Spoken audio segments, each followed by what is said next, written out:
Santo Tomás de Aquino es la voz de la Iglesia.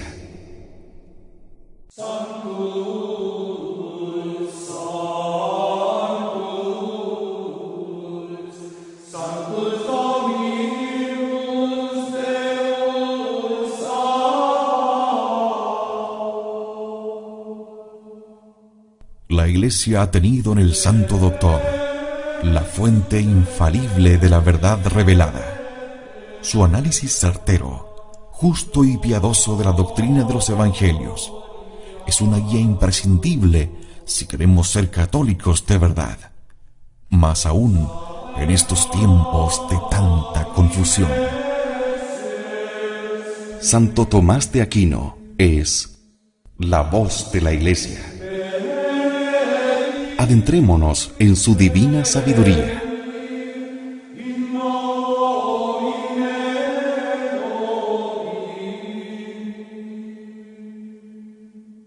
En Convicción Radio.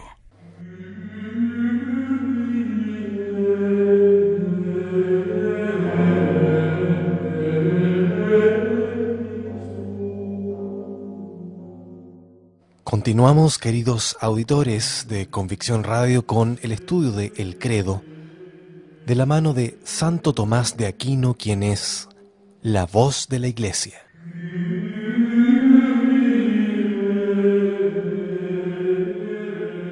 Y estamos en el artículo 5. Descendió a los infiernos y al tercer día resucitó de entre los muertos.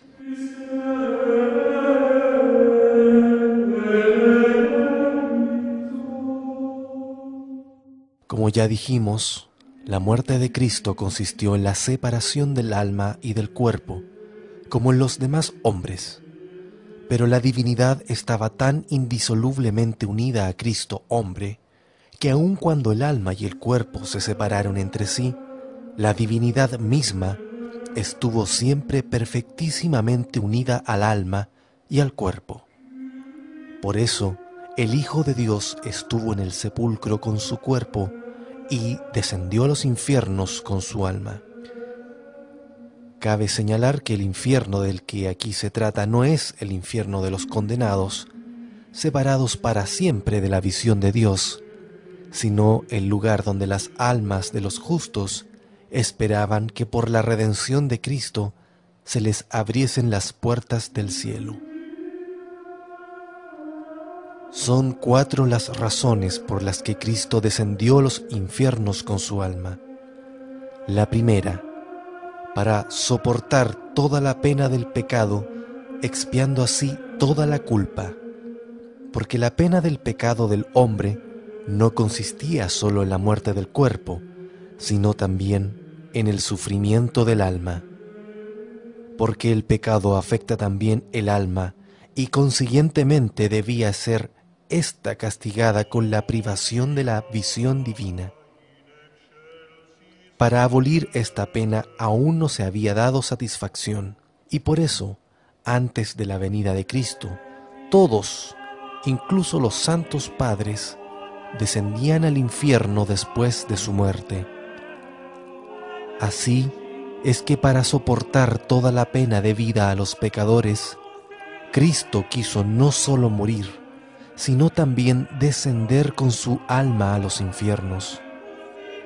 Como dice el Salmo, me cuentan entre los que descienden al abismo, soy como un hombre desamparado, libre entre los muertos.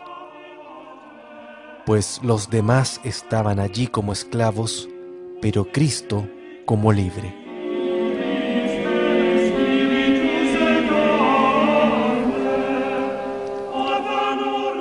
La segunda razón, para socorrer perfectamente a todos sus amigos. Porque Cristo tenía amigos no solo en el mundo, sino también en los infiernos, pues alguien es amigo de Cristo en la medida en que tiene caridad, y en el infierno moraban muchos que habían muerto con la caridad y la fe en Cristo que había de venir, como Abraham, Isaac, Jacob, Moisés, David y otros hombres justos y perfectos. Y así como Cristo había visitado a los suyos en el mundo, y los había socorrido con su muerte, quiso también visitar a los suyos que estaban en los infiernos y ayudarlos descendiendo hasta donde ellos estaban. Dice en el libro del Eclesiástico: penetraré todas las profundidades de la tierra, visitaré a todos los que duermen e iluminaré a todos los que esperan en el Señor.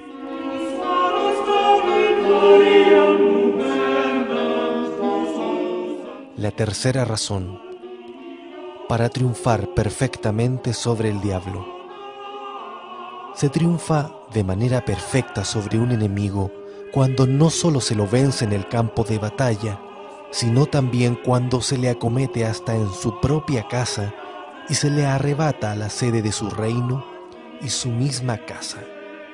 Pues bien, Cristo había triunfado en su lucha con el diablo y lo había vencido sobre la cruz, por lo que él mismo dijo: ahora es el juicio de este mundo, ahora el príncipe de este mundo será echado fuera. Pero no se contentó con esto, sino que para triunfar de manera perfecta, quiso arrebatarle la sede de su reino y atarlo en su casa, que es el infierno. Por eso descendió hasta allí y le arrebató todos sus bienes, y lo ató y le quitó su presa. Y como dice San Pablo, una vez despojados los principados y las potestades, los exhibió valerosamente y los llevó delante de sí, triunfando de ellos en su propia persona. Además, así como Cristo había recibido el poder y la posesión del cielo y de la tierra, quiso también recibir la posesión de los infiernos, para que así, según el apóstol, al nombre de Jesús se doble toda rodilla en los cielos, en la tierra y en los infiernos. Jesús mismo había dicho: en mi nombre expulsarán demonios.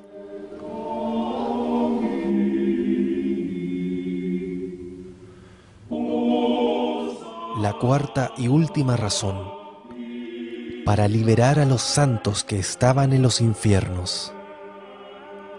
Porque así como Cristo quiso padecer la muerte para liberar de la muerte a los vivos, así también quiso descender a los infiernos para liberar a los que allí se encontraban. Podríamos dirigirle las palabras del profeta: Tú, Señor, por la sangre de tu alianza, liberaste a los cautivos del abismo sin agua.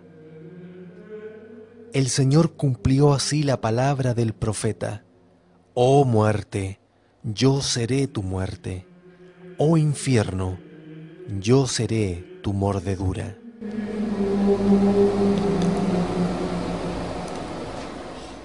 En efecto, aunque Cristo destruyó totalmente a la muerte, sin embargo no destruyó del todo a los infiernos, sino que los ha como mordido.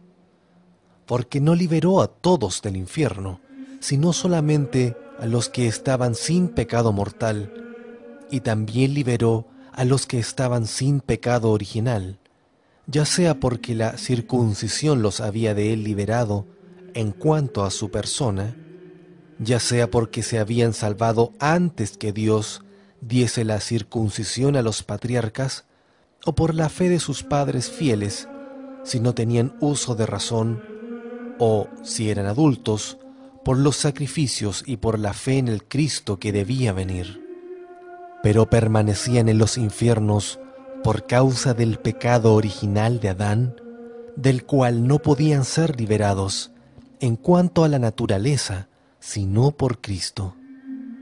Y por tanto, dejó allí a los que habían descendido con pecado mortal y a los niños incircuncisos. Esta es la razón por la cual dijo: Oh infierno, seré tu mordedura. En lo que toca a los niños incircuncisos, se trata de esa parte de los infiernos que los teólogos llaman el limbo. Así pues, queda claro que Cristo descendió a los infiernos y por qué razones.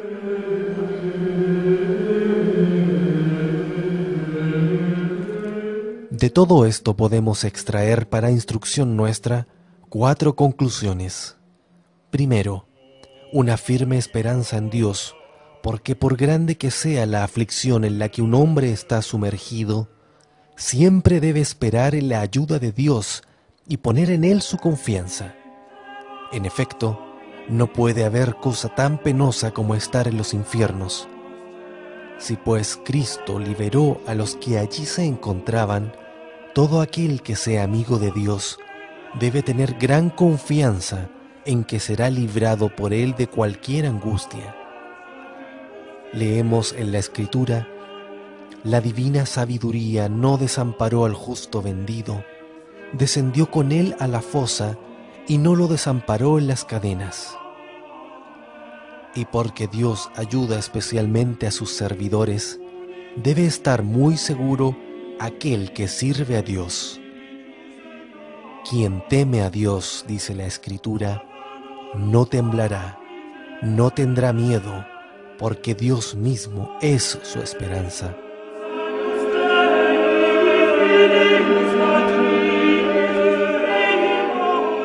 En segundo lugar, debemos concebir el temor de Dios y apartar la presunción, porque aun cuando Cristo haya padecido por los pecadores y descendido a los infiernos, sin embargo no liberó a todos, sino tan solo a los que estaban sin pecado mortal, como ya se dijo. Y allí dejó a los que habían muerto con ese pecado. Por lo tanto, que ninguno de los que allí bajen en pecado mortal espere el perdón, pues estará tanto tiempo en el infierno cuanto los santos padres en el paraíso, esto es, eternamente. Cristo ha dicho: irán estos al suplicio eterno y los justos a la vida eterna.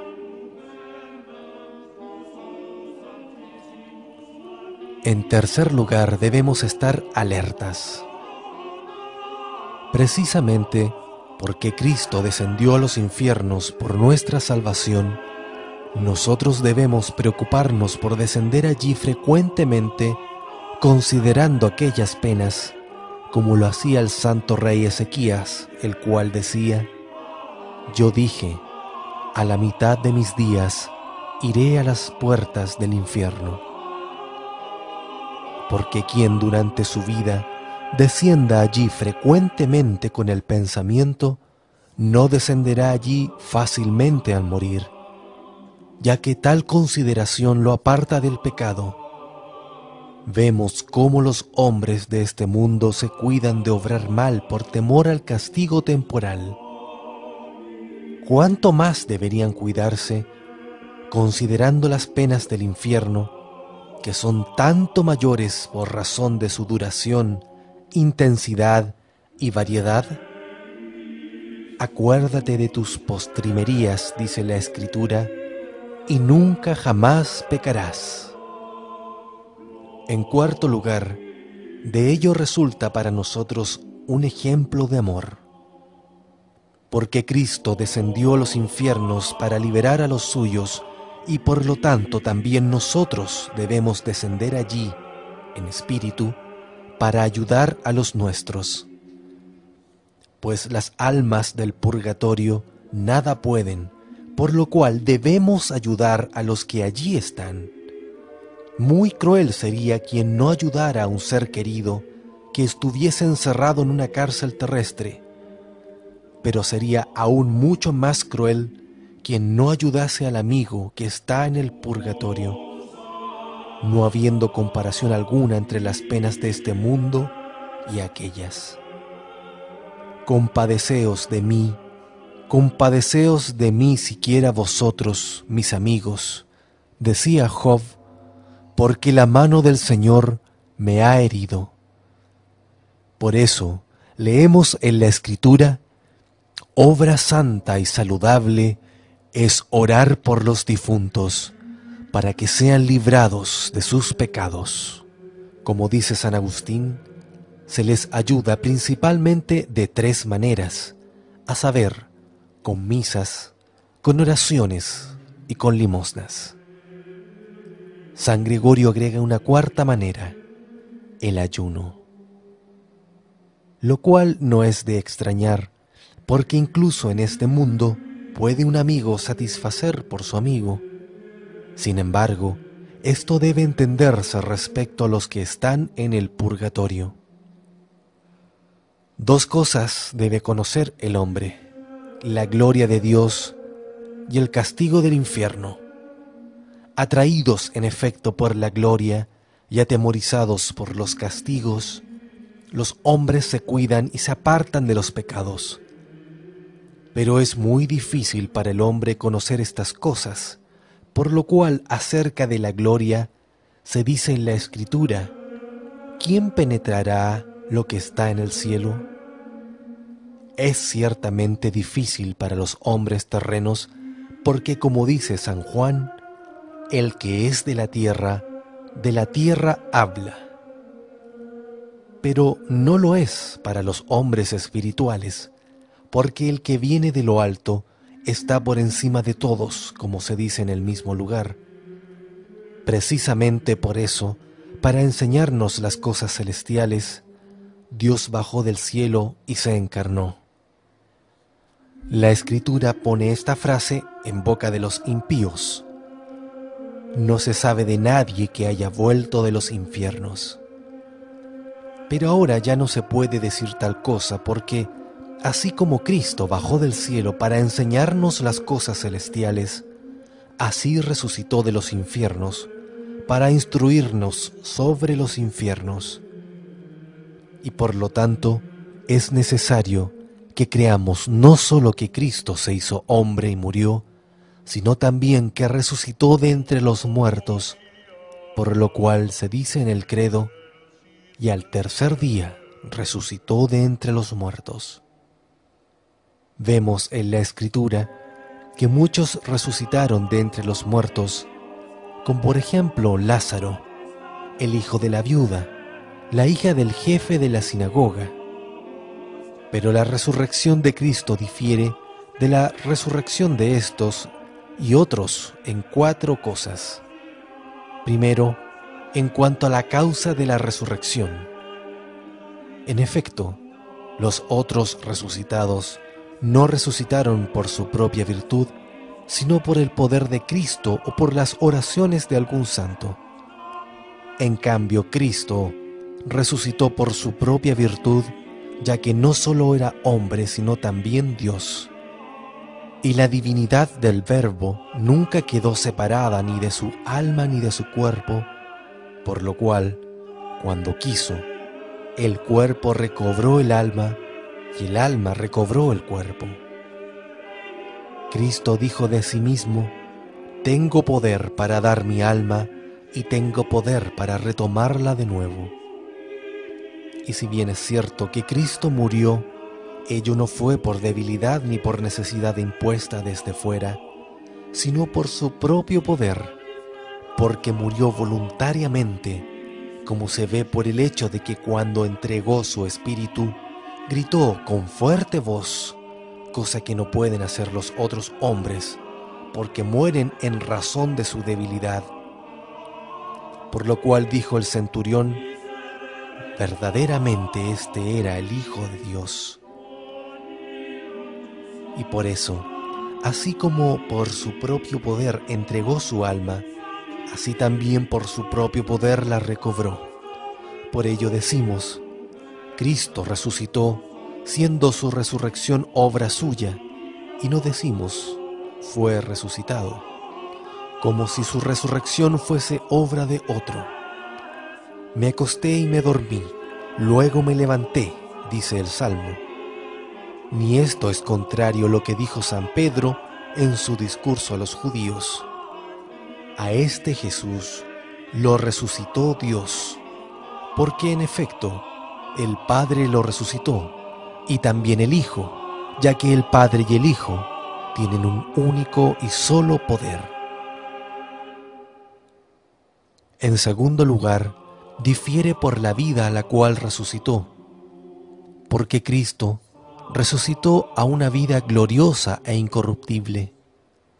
Dice el apóstol: Cristo resucitó de entre los muertos por la gloria del Padre. En cambio, los otros resucitaron a la misma vida que habían tenido antes de su muerte, como consta de Lázaro y de otros. En tercer lugar, difiere por su fruto y por su eficacia. Efectivamente, todos resucitan por el poder de la resurrección de Cristo. Leemos en el Evangelio: los cuerpos de muchos santos que habían muerto resucitaron. Y el apóstol escribe: Cristo resucitó de entre los muertos como primicia de los que duermen. No olvidemos, sin embargo, que por su pasión Cristo llegó a la gloria, como él mismo se lo dijo a los discípulos de Emaús. ¿No era preciso que Cristo padeciese de ese modo y así entrara en su gloria? Así nos enseña cómo nosotros podemos llegar a la gloria. Dice el apóstol: es preciso que pasemos por muchas tribulaciones para entrar en el reino de Dios. En cuarto lugar, difiere por el tiempo en que se realizó. En efecto, la resurrección de los demás es diferida hasta el fin del mundo, salvo algunos privilegiados por los cuales se anticipa, como la Santísima Virgen y, según una piadosa creencia, San Juan Evangelista. En cambio, Cristo resucitó al tercer día, y la razón de ello es que la resurrección, la muerte y la natividad de Cristo acontecieron para nuestra salvación, y por lo tanto solo quiso resucitar cuando nuestra salvación quedó completamente realizada. Si hubiese resucitado enseguida que murió, los hombres no hubieran creído que hubiese muerto. Asimismo, si hubiese demorado mucho, sus discípulos no habrían perseverado en la fe, y así su pasión hubiera sido absolutamente inútil. ¿Qué utilidad acarreará mi muerte si desciendo a la corrupción?, dice el Salmo. Por eso resucitó al tercer día, para que no dudasen de su muerte y para que los discípulos no perdiesen la fe.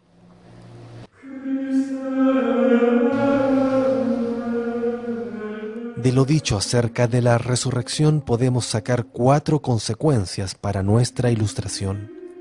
Primero, que nos apliquemos por resucitar espiritualmente de la muerte del alma en la que incurrimos por el pecado, a la vida de justicia que se logra por la penitencia. Dice el apóstol: despiértate tú que duermes y levántate de entre los muertos, y Cristo te iluminará. Esta es la resurrección primera de la que dice San Juan: bienaventurado el que tiene parte en la resurrección primera. Segundo, que no esperemos la hora de la muerte para resucitar del pecado, sino que volvamos pronto a la vida de la gracia, puesto que Cristo resucitó al tercer día. Dice la Escritura: no tardes en convertirte al Señor, y no lo difieras de un día para otro, porque agobiado por la debilidad no podrás pensar en las cosas que pertenecen a la salvación, y también porque pierdes parte de todos los bienes que se comunican en la Iglesia, e incurres en muchos males por la perseverancia en el pecado. Además, el diablo, dice San Beda, cuanto más tiempo posea alguno, con tanta mayor dificultad lo deja. En tercer lugar, que hemos de resucitar a la vida incorruptible, de tal modo que no volvamos a morir a la vida de la gracia. Tal debe ser nuestro propósito, que no pequemos más. Escribe San Pablo: Cristo, una vez resucitado de entre los muertos, ya no muere más. La muerte ya no lo dominará más. así también vosotros, consideraos como muertos al pecado y vivos para Dios en Cristo Jesús. No reine, pues, el pecado en vuestro cuerpo mortal, de modo que obedezcáis a sus concupiscencias. Ni tampoco ofrezcáis más vuestros miembros como instrumentos de iniquidad al servicio del pecado. Antes bien, ofreceos a Dios como quienes muertos han vuelto a la vida. En cuarto lugar, que hemos de resucitar a una vida nueva y gloriosa, de tal suerte que evitemos todo aquello que antes haya sido para nosotros ocasión y causa de muerte y de pecado. Escribe San Pablo: así como Cristo resucitó de entre los muertos para la gloria del Padre, así también nosotros caminemos en novedad de vida. Esta nueva vida es la de la justicia, que renueva el alma y la conduce a la vida de la gloria. Amén.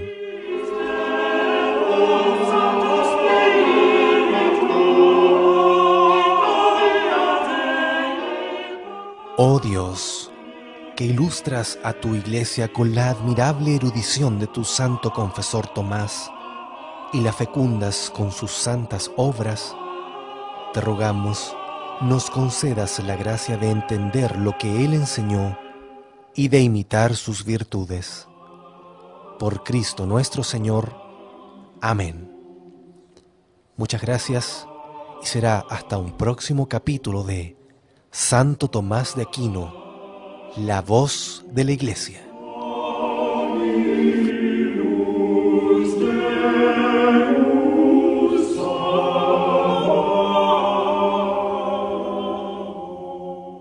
Santo Tomás de Aquino es la voz de la Iglesia.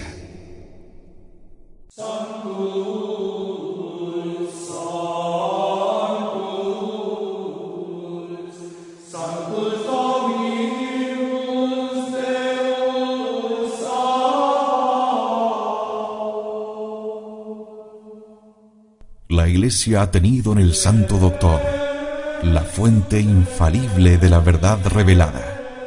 Su análisis certero, justo y piadoso de la doctrina de los Evangelios es una guía imprescindible si queremos ser católicos de verdad, más aún en estos tiempos de tanta confusión.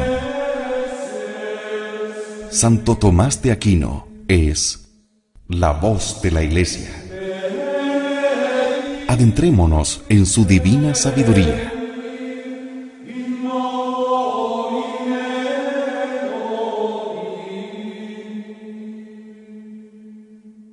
En Convicción Radio. Santo Tomás de Aquino, quien es la voz de la Iglesia.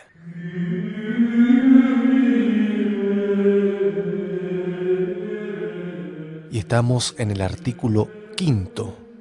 Descendió a los infiernos y al tercer día resucitó de entre los muertos.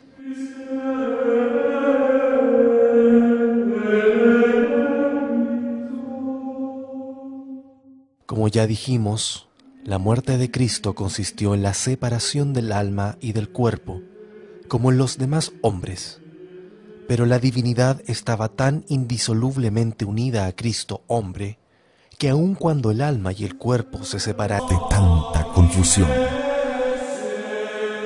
Santo Tomás de Aquino es la voz de la Iglesia. Adentrémonos en su divina sabiduría.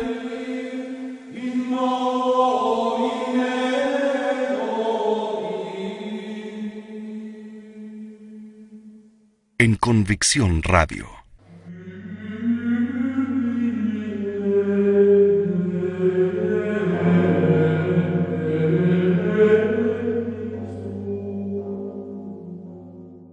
Continuamos, queridos auditores de Convicción Radio, con el estudio de El Credo. De la mano de entre sí, la divinidad misma estuvo siempre perfectísimamente unida al alma y al cuerpo. Por eso, el Hijo de Dios estuvo en el sepulcro con su cuerpo y descendió a los infiernos con su alma.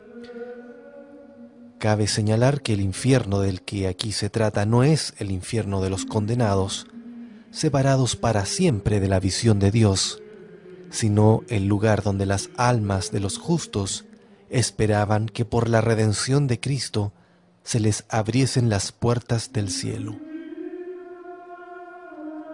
Son 4 las razones por las que Cristo descendió a los infiernos. Santo Tomás de Aquino es la voz de la Iglesia.